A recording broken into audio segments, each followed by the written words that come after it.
Welcome back to the DFS Sweatshop. Of course, I am your host, the DFS Jerusalem, and you can follow me on Twitter at DFS Jerusalem. And had a really good day in the sweatshop. Had a really good sweat tonight. Actually, our first notable sweat of the season. Just to tell you a little bit about today's events. The way I manage my bankroll is I stick to the 10% rule. I use of the 10% of my complete bankroll, I take 80% and I put those in the single entry GPPs. The other 20% of that 10%, I take and I put them in the larger GPPs, right? Some of the $3 ones, I like to make lineups in the $1 GPP just to see if I like it. Once I get it in there, if I like it, I may graduate it. That's the first place I make my lineups is in the $1 GPP, and if I really like them, then I graduate them to the single entry or to the larger tournaments with the greater uh, guaranteed prize pool. And we're gonna get into the lineup. My best lineup is I like to give you, you know, my best lineup just so you can know that hey, if my best lineup does really bad, it's because I'm a regular guy just like you. I'm not any smarter than you. I put in the work, do the research the same way you all are doing. Because if you're watching this video, you're serious about playing DFS and you want to get better, you want to do better, you want to win money, and you want to work up a good sweat. I show you my worst lineup, excuse me, my best lineup because I'm a regular guy, just like you. I'm not any smarter than you. I do the work. I'm on Twitter. I follow the beat writers, and sometimes that pays off. In an 82 game season, it is going to pay off. The work always pays off in the long run. That's why bankroll management is so important because you don't want to not be able to show up when it's your turn to get to the money. And by throwing away my bankroll, by not managing it carefully, I'm not going to be there with money in hand, ready to enter the guaranteed prize pool when it's my turn. And today it was our turn a little bit. It could have went a lot better, but we did have a fairly good. We 10 times our entry, so that's that's a good day in the sweatshop. Also, the Knicks won, so that was a really good day. Now, just to give you a look at the lineup, I definitely was a part of the 300 club tonight, which I remember there was a time in NBA DFS when 300 would take down damn near anything, and scores have gotten a lot higher. But tonight was a lot more easy, palatable score for tonight. So we talked in the last video. The game that I had a lot of interest in, if you remember, was the Boston and the Charlotte game. So what I did was in those the $1 tournament, while I was just making lineups, I was just doing some stacks because I love stacks. I love correlation plays. You remember that from my NFL videos. So I had a few Boston stacks in there. I had a few Charlotte stacks that I really liked, and I just interchanged the value plays that we saw open up throughout the day. Now, just because I'm making this video right now doesn't mean you can take this video and take everything I'm saying and go win a bunch of money. Maybe you can, but you're gonna have to stick around on Twitter, on any social media site, following the beat writers, seeing what's going on, tuned into Roto Grinders or whatever, so you can catch the value that opens up. And I was able a couple of plays from this from the I was already on, but there's one of them in particular. There's one play in particular that I really picked up along the day in my research that kind of left me a little room to get plays that were a lot less owned and to separate myself in this tournament. Now, this one lineup, I liked it so much that I entered it 3 times. I entered it 3 times in the when I was making the dollar lineups.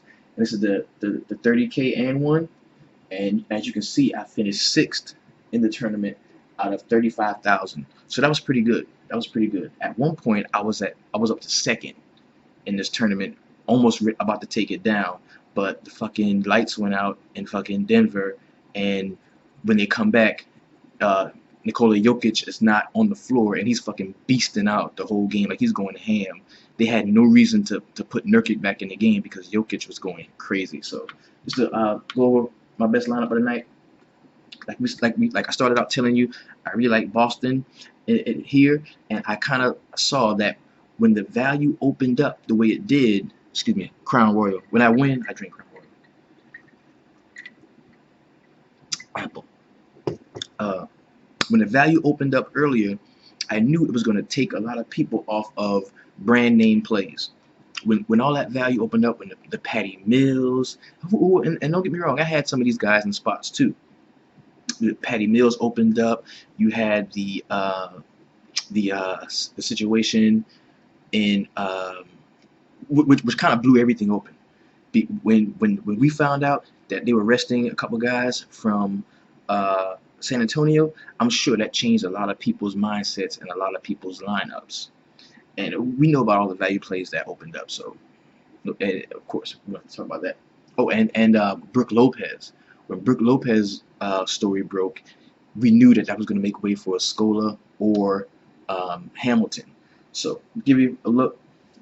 Like I started out saying, we went with the Boston stack. So I started Isaiah Thomas. He had a pretty good game. Boston won the game. It was over before it was over, 104-98. He had a rebound, a couple 3-pointers, 24 points, 7 assists. Avery Bradley went off. Kind of, if you didn't have Avery Bradley tonight, you probably didn't finish where you wanted to in tournaments. He had 11 rebounds. He had 8 3-pointers, 4 assists, a steal, 31 points, and he did reach the double-double bonus. But where I kind of separated myself from the field was when I stacked it with Jay Crowder. Jay Crowder had 9 rebounds, 3 3-pointers, 4 assists, 3 blocks, 2 steals, 3 turnovers, and 9 points. I was hoping so bad for a tip back score to push him into the double-double. Man, that would have made such a difference in this lineup. But unfortunately, he got in late foul trouble, and he didn't really finish the game the way I would like him to. Nikola Jokic. Now I knew everybody was going to be on Nurkic. I knew everybody was going to be on him. But I've been playing DFS for the last couple of years. He is a name that I really like. I like Jokic anyway. He was somebody who I wanted to roster anyway. But when I saw how the needle was being pushed to Nurkic, I said, well, you know what? I'm gonna give Jokic a shot in this position, and it really paid off for me. He had 17 rebounds, 1 3-pointer, 2 assists, 1 block, 4 steals, 23 points, and of course he did reach the double bonus. Now I wanted to stay with the field with a couple of chalk plays, and it's easy to stay with the field with chalk plays that are also value plays. That's why I went with Justin Hamilton. Paid all the way down at center. I mean, I paid down to the bench at center in both of my centers that I used. I paid down to the bench because I wanted to get those high profile guys who weren't going to be owned heavily because of the news that had been breaking all day. So we went with Justin Hamilton. He had a fairly decent game. He of course returned value. He had 3 rebounds, 2 3-pointers, 1 assist, 2 blocks, 3 steals, and 6 points. Doesn't sound like a great game, but at 3.6K, him returning at 21.75 was a pretty good value. It was a pretty good value, and it was a chalk play. It allowed me to stay. I knew that 27% of us who had him were going to be in the same spot. I just needed to separate myself in other ways. Of course, I don't understand how this next guy got so under-owned. I'm talking 15%, bro, in large GPPs. That's ridiculous. It didn't make any sense to me how Damian Lillard was that low owned at 15%. And then you saw 30%, 37% for Kawhi Leonard. This is one of the lineups where I faded him in this lineup completely, but I don't understand why Damian Lillard's price was so low. And he really, really returned value. At 9.1K, he got 5 rebounds, 2 3-pointers, 7 assists, a block, 3 steals, 5 turnovers, of course, and 37 points. And he got 60.25 points. Now, this next play, I like to call it kind of gutsy because we really knew, we knew from the point spread that Orlando was going to be out of this game. They were probably going to get their doors blown off. But I was like, yo, I'm going to take a shot on LeBron because I know a lot of people are not going to be on him. So I did start LeBron James, and he almost returned value. I mean, pretty much. He didn't get the 6 times was what I'm really looking for, but 5 times value was there at, I believe, 9.6K. He had 6 rebounds, made 2 3-pointers, had 9 assists, 1 short of the double-double bonus, 1 block, 1 steal, 2 turnovers and 23 points for 48 points solid. And the last play was somebody who I really liked all week long. But when the news broke that a couple of guys are going to be resting, there's 2 more guys out of the rotation, 2 more guys off of the team. Plus, I didn't like Kawhi Leonard because I thought this game was going to be a blowout completely. So what I did was I went with Dwayne Dedmon at center. As you can see, I paid down totally in both center spots. And Dwayne Dedmon had 6 rebounds, 2 blocks, 1 steal, and 5 points, and 18.5 was his DraftKings total. So I did get some scrub love from Justin Hamilton and from Dwayne Dedmon. This was my best lineup, and I believe it finished at 337 DraftKings points. So now we've got a really, I think, a really good slate of games coming up on Sunday. There's only 6 games that are going to be in play for that main slate, where you're going to get a chance to get into that sharpshooter, the $175,000 sharpshooter, the $27 crossover. I believe there's some single entry GPPs, even though they're not like as big as they were last year. I can remember some of them were like 50,000, single entry GPPs for $5. Like you can get in and really get a lot of get to the money a lot. But let's go over the slate of games. We're going to talk about all of them because it's the NBA. This is an NBA show, and the first game is at 4:30. Something to kind of wet your whistle is the Utah Jazz taking on the Los Angeles Clippers. This is a 196 point total. I think it's going to be a relatively defensive game. We've got 2 of the better perimeter defenses against point guards going against each other. George Hill is definitely not going to be in play for me because, I mean, let's just keep it real. Chris Paul is a really locked down defender. So if you were going to roster somebody in this game, I would go bigs on either side. I like Rudy Gobert in this game. I think he can do really well against DeAndre Jordan. I like Rudy Gobert. I like Derek Favors in this game also. And on the other side of the ball, I do like Blake Griffin. I like Blake Griffin a lot. It's going to take a little minute for me to roster DeAndre Jordan because I'm so used to just rolling with DeAndre Jordan. But that was last year when we didn't have Blake Griffin. So his role in the offense is not the same as it had to be last year. So I don't think that we can roster DeAndre Jordan with the certainty that we did last year because we know that Chris Paul, he always looks in that high pick and roll to Blake Griffin, and they work it really well. Blake Griffin can actually shoot the 18-foot jump shot, he can shoot from the elbow. So a lot of those plays that went to DeAndre last year are going to be going to Blake Griffin a lot more this year. So that's why, if I had to roster somebody in this game from the Clippers side, I would go with Blake Griffin. I don't like Rodney Hood a lot in this game.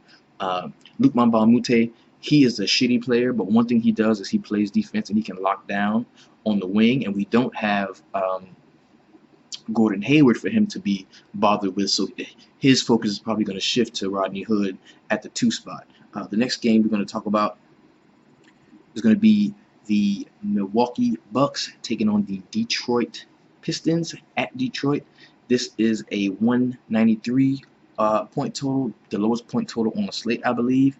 And Detroit is giving up 7.5 points. I like Giannis again in this game.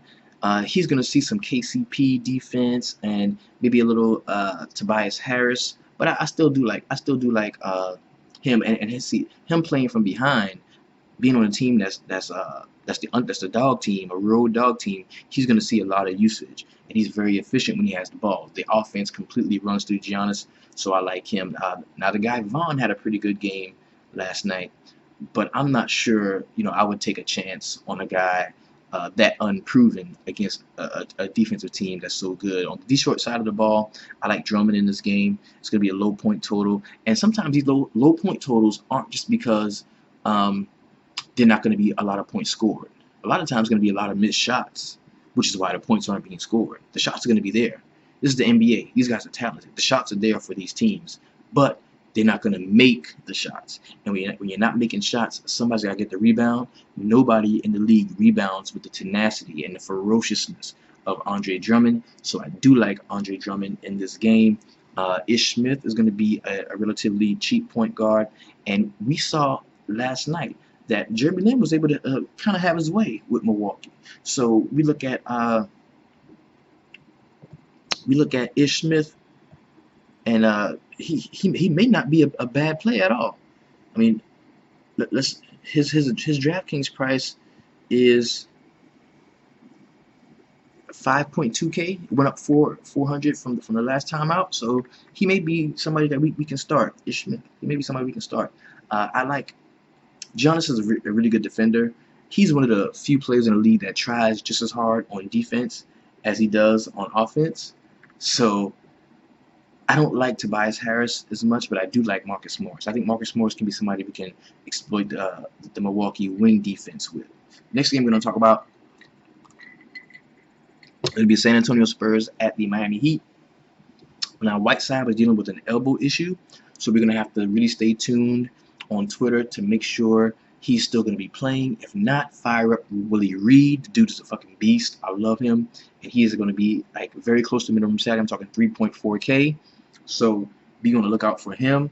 If the sore elbow holds Whiteside out, I always love Whiteside in any situation. He's just a beast. I always love Whiteside. So if he's in, he's in play. If he's not, Willie Reed is in play. This is a 195 point total with San Antonio giving up 6.5.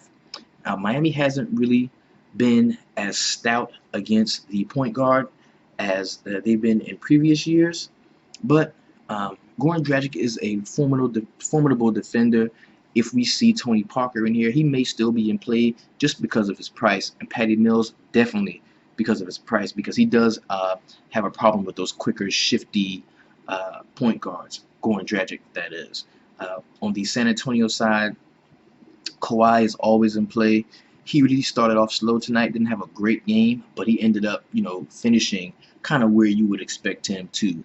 Because when we know when they need to win the game, when San Antonio needs to win the game, Kawhi is the person that they look to. It almost seems like no one else scores but him.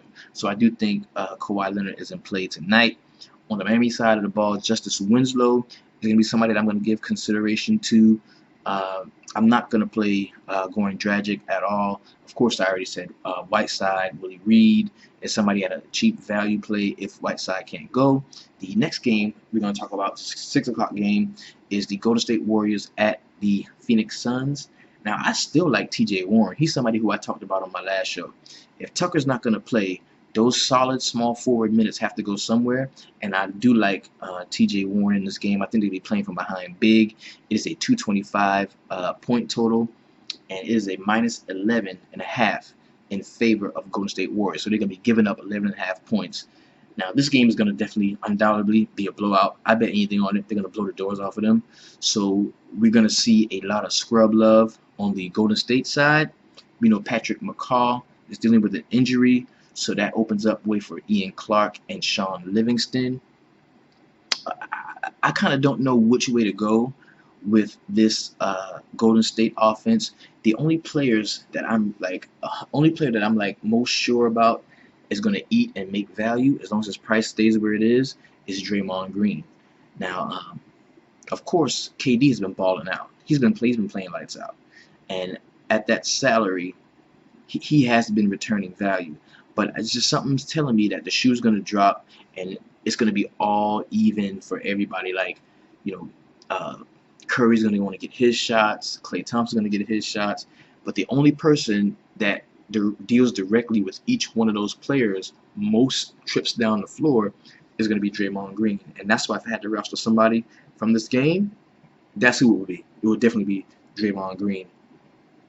On the other side of the ball, Alex Len is going to be in play. We want to watch to see if he gets the start or Tyson Chandler. Now, Len had a really bad game last time out, so a lot of people are not going to be on him.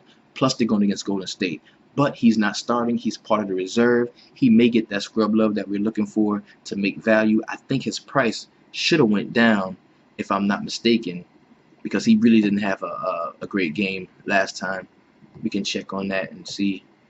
Yeah, he's down to 4K. He's down to 4K. Anytime you got somebody with that skill set, because he was beasting out last year towards the end of the season. So I think I do like Alex Len in this game. Booker, I don't like him as much. He's going to see Klay Thompson, who is a really good defender. Bledsoe will probably be able to have his way with Curry, and it may look like this team is really great against point guards, but they're really not. Like they're really not. Like they don't shut down point guards. Point guards can get off on Golden State, and the number one reason is the pace is so high. It's an up pace team, you know. So the point guard's going to get as many touches as the opposing point guard's going to get just as many touches as Curry gets. So I do believe Eric Bledsoe is in play for the scrub love. Brandon Knight, who I hate, is actually going to be in play for me in this game. Next game we're going to talk about the Los Angeles Lakers at the Oklahoma City Thunder, and I'm not doing it anymore. The Russell Westbrook fade is over. I will roster this dude every time he steps on the court. This is a 214 over under. The Lakers are getting 7.5 points. I like fire up OKC. I'm stacking them, because something I realized was they're very easy to stack because everybody else is cheap as fuck, and Westbrook is like, you know, the most expensive player on the slate. And I said it, I called it last time. After the last performance, I said if this dude is any less than 12K, I'll be astounded. And he's coming in at 12.2K. So that is a hefty price, a really hefty price to pay for one player. But if we want to stack a team, I really think that this Oklahoma City team is something that we can definitely stack. And just to give you a quick example, let's say you want to stack Westbrook, Depot, and Roberson. Now, Roberson, truth be told, he is stepping into the role or into the shoes that Kevin Durant left, and he's kind of being asked to score.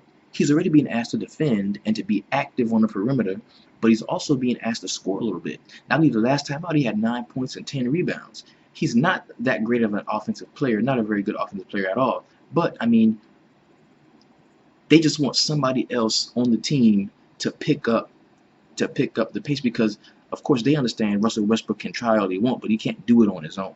So I kind of like Roberson tomorrow. I'm gonna stack this game, and that's where I'll be going. I'll be stacking the backcourt, and I'll have Roberson in there as well. On the other side of the ball, with the Lakers, it's another game that's going to be so paced up that you could go with a point guard. Westbrook plays a lot of the passing lanes. He's not a great on-ball defender, so I could see Lou Williams getting off. I can see Clarkson coming off of the bench and playing well. I can definitely see D'Angelo Russell playing well. I can see D'Lo playing well. And just to go back to the other side of the ball, now Randall is going to be, out there banging, and him and Sam Adams are going to be something to watch. There's going to be something to watch between him and Sam Adams and Mozgov as well, because I think that Randall is so active on the low block that he can maybe force foul trouble. And the hardest thing in DFS, especially basketball, is to predict is like foul trouble, shit like that. That's like picking whichever tight end is going to go off in football. It's really hard. But something is telling me, a gut feeling is telling me that Randall is going to force, he's going to be so active on the block, so active in the low post, that he's going to force Sam Adams into some foul trouble. And that kind of opens the door for Enes Kanter. So if you're not stacking this game like I am, and you're going somewhere else and you want to get some exposure to a big in this game, I think Randall would be a good play, and also Kanter are going to be good plays in this game. Now, Kanter, I believe he is at 5.6K. Price is steadily dropping. He had a really bad game out. People are not going to be on him. I like him. Sabonis is also going to be a good play at 3.6K. We need to find out if he's still in the starting rotation. He had a decent game out last time, but not anything to write home about. The next game is going to be the Washington Wizards going to the Grindhouse to take on the Memphis Grizzlies. Memphis Grizzlies just got beat by my Knicks, so you know they're going to be wanting to win. It is a 1-point spread in favor of Memphis. They're giving up 1 point to Washington. And it's a 202 total. Now, this is another game that I think I'm going to be stacking on both sides. I'm going to make a few lineups with both of them, because I think the minutes restriction that's on Conley and And the minute restrictions on Conley and Gasol, well, I think it will open up values on the low post. Like I like Zebo in this game. I like Jermichael Green. Just about anybody who's going to be playing on the block, because Washington gets out and they run and they miss a lot of shots. They're a running team with John Wall pushing the pace. They go out there and they get it. So I do like the Washington side of the ball too. And we got to be careful and check this out, because Kelly Oubre is really pushing for that small forward starting job. Kelly Oubre is really pushing for that starting job. So you're going to see an increased effort from Otto Porter. We saw it last game. Otto Porter does not want to come out the game for Kelly Oubre. Kelly Oubre wants to get in the starting rotation. It's like a battle between the two of them. And so I like whoever starts. I like Otto Porter. I like of course I like John Wall. Normally against Memphis at home in the Grindhouse, it's a tough place to play, and especially for the perimeter players, because Mike Conley's a solid defender. They haven't gotten Tony Allen back. That's probably why they haven't been as good as usual. But when they get Tony Allen back, they're going to be even better. But I like John Wall. I like Bradley Beal, and I like Otto Porter. That's probably going to be the stack that I use heading into this game. The next game we're going to talk about, and the final game on the slate, is also an 8 o'clock game. This is the game that everybody's going to have a piece of. Everybody's going to have their hat in this game, because it's just going to be so much scoring. And I believe these teams just played each other, and Houston lost the last time they played. It's a Dallas going to Houston, and it is a 216 over under. You've got Harden, who is always in play. I think he's going to be a nice. I don't have Westbrook, so I'll get him play. Coming in at 11.3K. The price didn't. He was 11.1 last time. The price moved 200. He really didn't have a good game out, so that was probably kind of good. And I like him. Ariza woke up the last game out, had a really good game. Capella, who they've started to foul him a lot, and he's not very good at shooting free throws, so I think I would stay away from him. But I'm going to continue to roster Eric Gordon. Eric Gordon is like one of the safest plays that we can make on tomorrow. He's such a good shooter, and he's really developing a part of that two-man game with Harden. So I like Eric Gordon, I like Harden, and I like Ariza in that game. Off the bench is so hard to predict. The Houston bench is really hard to predict, because the bench it's a deep bench, but they're all not very good. Like, there's a lot of guys who are kind of okay on Houston bench. On the Dallas side, of course, Houston, James Harden defense, can't even use them in the same sentence. His defense is like an open door policy. Come on in and score, but he's going to try to score against you.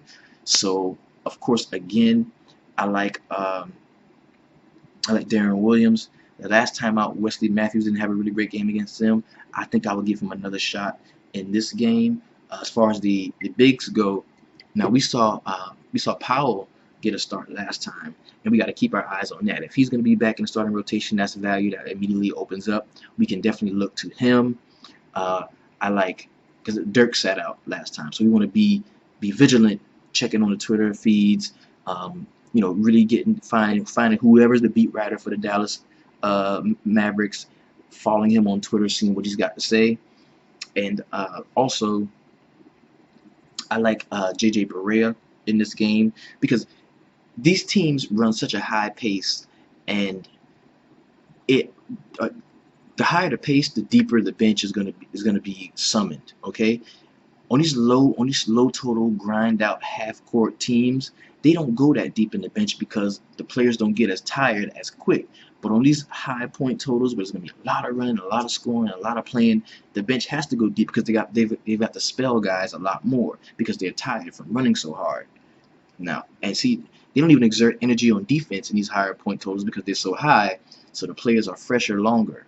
If you notice that, that's why Houston can have regularly have a 200 something over under, and Harden can lead the league in minutes played, because he only plays half of the time he's on the floor. When he's got the ball in his hand, he's playing. But when the other guy got the ball, he's not playing. He's chilling. letting the guy score. So overall, man, it was a really good day in the sweatshop. Of course, the Knicks won. Woo! And I didn't have to roster not one single one of my Knicks in order to get a victory. I hate sweating with my team. We had some really good plays today. Nikola Jokic would definitely be my MVP of the day. I mean, he went nuts today. And he was only 1% owned in the GPP that we were talking about. So get out there, man. If you didn't have a really good night, keep at it. Remember, bankroll management is key. Tomorrow at 9:30, we get to watch some football, so that's a great day. If you have not yet jumped into the 200-man league, I think there's a few spots left. The link is in the description to my Week 8 NFL video. I am your DFS Jerusalem. You hear that? You didn't hear the smoke detector, did you? Change the battery. And you can follow me on Twitter at DFS Jerusalem. Thank y'all. Have a wonderful Sunday. Enjoy your football. Enjoy your basketball. And let's get this money.